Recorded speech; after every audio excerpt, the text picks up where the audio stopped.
मुजेरी तव्हांजी सोच त तमामु सुठी आहे, पर बेराज असां खां तमामु परे आहिनि।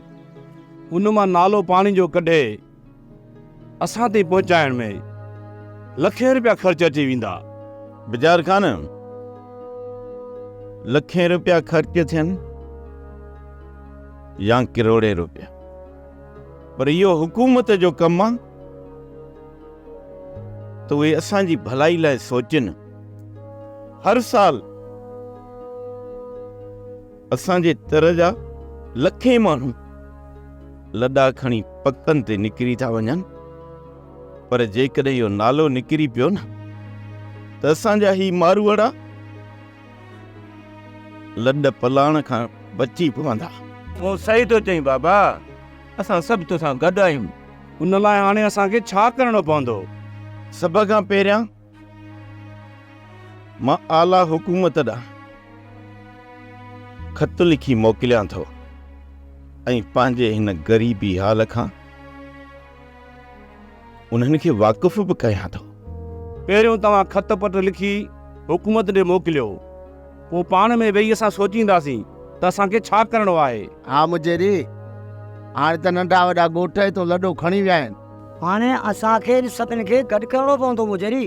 बाबा ही कमु हिकु ॿिनि ॾींहंनि जो नाहे, हिन कम में साल बि लॻी सघनि था, पर तव्हां सभिनी खे हिमत नाहे हारणी।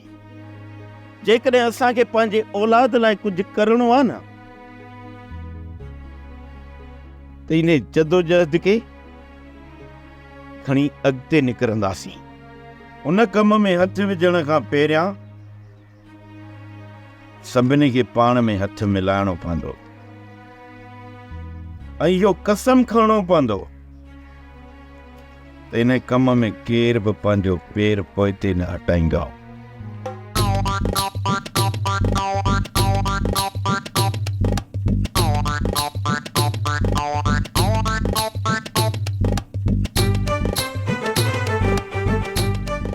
साहब, असां मानी खाऊं था ऐं तव्हां मानी खारायो। तव्हां बि असां सां खाओ न। तव्हां सभु मानी खाओ, मोर ऐं मां गॾु मानी खाईंदासीं। बाबा तव्हां बिस्मिल्लाह करे मानी खाओ। मोर हिन घर जो नौकर न, पर घर जो भाती आहे। जॾहिं असांजा मिट माइट ईंदा आहिनि त मोर ईअं बीह हुननि खे मानी खाराईंदो आहे ऐं हथ धोराईंदो आहे। तव्हां मोर जा माइट रहो, ज़ारा मुंहिंजो फ़र्ज़ु थो बणिजे त मां बि तव्हांजे मथां बीह तव्हांखे मानी खारायां। हा बिल्कुलु, तव्हां सभु मोर जा मिट आहियो ऐं असांजो बि फ़र्ज़ु आहे त असां तव्हांजी ख़िदमत कयूं।